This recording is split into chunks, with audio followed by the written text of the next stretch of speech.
رَدُّوهُ إِلَيْكِ وَجَاعِلُوهُ مِنَ الْمُرْسَلِينَ۔ اس آیت مبارکہ میں بیک وقت دو خبریں، دو احکام، دو حکم امتناعی اور دو بشارتیں ہیں۔ یعنی ہم نے موسیٰ کی ماں کو وحی کی کہ اسے دودھ پلاتی رہے، یہ دو خبریں ہیں، اور جب تجھے خوف محسوس ہو تو اسے دریا میں بہا دے، یہ دو حکم ہیں۔ کوئی خوف نہ کھا اور کوئی غم نہ کر، یہ دو امتناعی حکم ہیں۔ ہم یقیناً اسے تیری طرف لوٹانے والے ہیں اور اسے اپنے پیغمبروں میں سے ایک پیغمبر بنانے والے ہیں، یہ دو بشارتیں ہیں۔ اور پھر واقعی تلاش شروع ہو گئی، بنی اسرائیل پر سختی کی گئی۔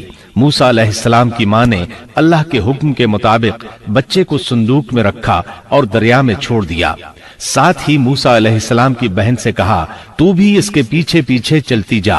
چنانچہ وہ دریائے نیل کی موجوں میں چلے اور ان کی بہن کنارے کنارے چلی، اپنے بھائی کی نگرانی کرتی جا رہی ہے کہ دریا میں ڈالنے کے بعد کیا بنتا ہے۔ اللہ تعالیٰ سورۃ القصص آیت 11 میں فرماتے ہیں، وقالت لأخته قصيه فبصرت به عن جنب وهم لا يشعرون۔ موسیٰ کی والدہ نے ان کی بہن سے کہا تو اس کے پیچھے پیچھے جا، تو وہ اسے دور ہی دور سے دیکھتی رہی اور فرعونیوں کو اس کا علم بھی نہ ہوا۔ صندوق بہتا ہوا فرعون کے محلات کے قریب آن ٹھہرا۔ محلات دریائے نیل کے کنارے تھے۔ اللہ تعالیٰ سورۃ القصص میں فرماتے ہیں، آخر فرعون کے آدمیوں نے صندوق اٹھا لیا، آخرکار یہی بچہ ان کا دشمن ہوا اور ان کے رنج کا باعث بنا۔ اب وہ اس کی بھلائی چاہ رہے ہیں، لیکن وہی فرعونیوں کے لیے وبال جان بننے والا تھا۔ اللہ سورۃ القصص آیت 8 میں فرماتے ہیں، ان فرعون وهامان وجنودهما كانوا خاطئين۔ کچھ شک نہیں کہ فرعون اور حامان اور ان کے لشکر تھے ہی خطا کار۔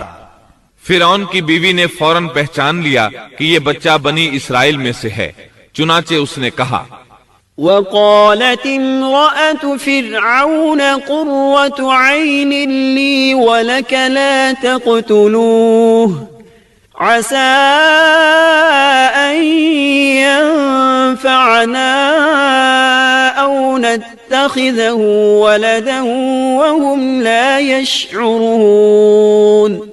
اور فرعون کی بیوی نے کہا یہ تو میری اور تیری آنکھوں کی ٹھنڈک ہے، اسے قتل نہ کرو، بہت ممکن ہے یہ ہمیں کوئی فائدہ پہنچائے یا ہم اسے اپنا بیٹا ہی بنا لیں، اور یہ لوگ شعور ہی نہیں رکھتے تھے۔ مطلب یہ کہ اس پورے معاملے میں اللہ تعالیٰ کی تدبیر سے انہیں آگاہی نہیں تھی۔ اس پر فرعون نے کہا یہ صرف تیری آنکھوں کی ٹھنڈک ہے، میری نہیں۔ میں نہیں چاہتا بنی اسرائیل کا کوئی بچہ میری نگرانی میں پلے، لہٰذا یہ صرف تیری ہی آنکھوں کی ٹھنڈک ہے۔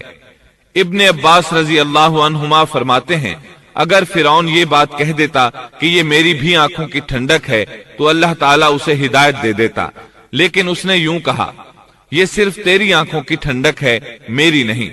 اور پھر ہوا بھی یہی، موسیٰ علیہ السلام آسیہ کی آنکھوں کی ٹھنڈک بن گئے، فرعون کی آنکھوں کی ٹھنڈک نہ بنے۔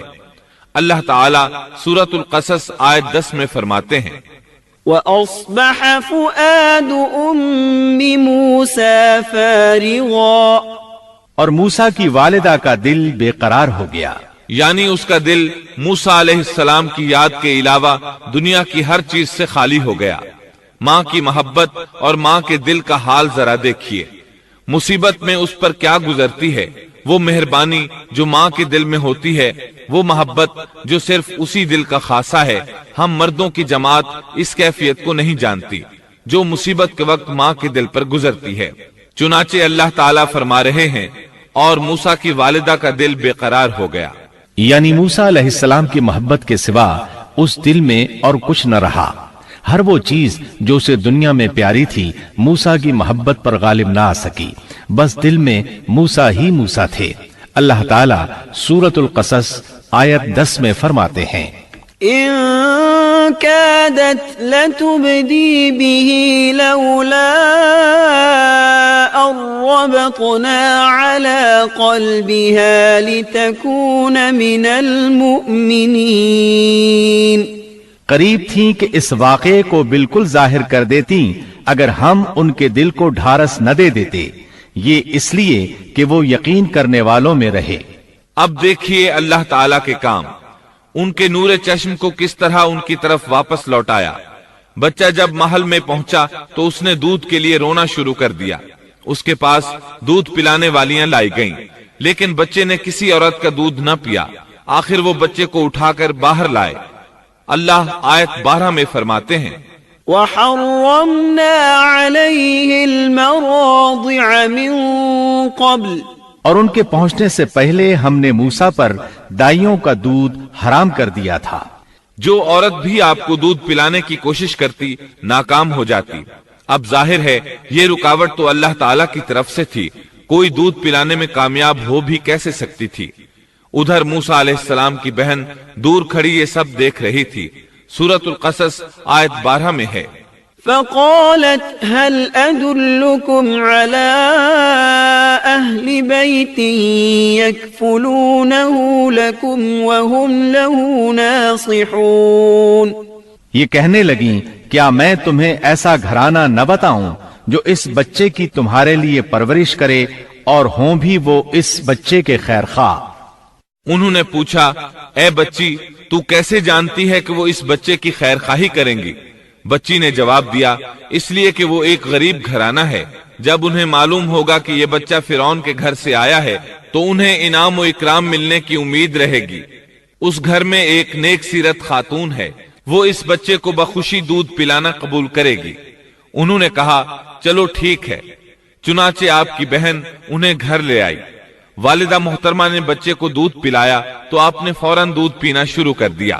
سیدہ آسیہ نے ان کی طرف پیغام بھیجا کہ وہ محل میں آ جائے اور جب تک بچہ دودھ پیتا رہے وہ اس کے پاس محل ہی میں رہے. لیکن موسیٰ علیہ السلام کی ماں نے انکار کر دیا. انہوں نے کہا میرے اہل و عیال ہیں، میرے خاوند بھی ہیں، لہٰذا ان کے ہوتے ہوئے میں گھر نہیں چھوڑ سکتی. اب چونکہ بچے نے کسی اور کا دودھ پینا قبول نہیں کیا تھا اس لیے وہ خود بچے کو لے کر آتے تھے. اس طرح موسیٰ علیہ السلام کی والدہ کا بے حد احترام ہونے لگا. فرعون کے ہر کارے تحفے تحائف ان کے گھر لانے لگے.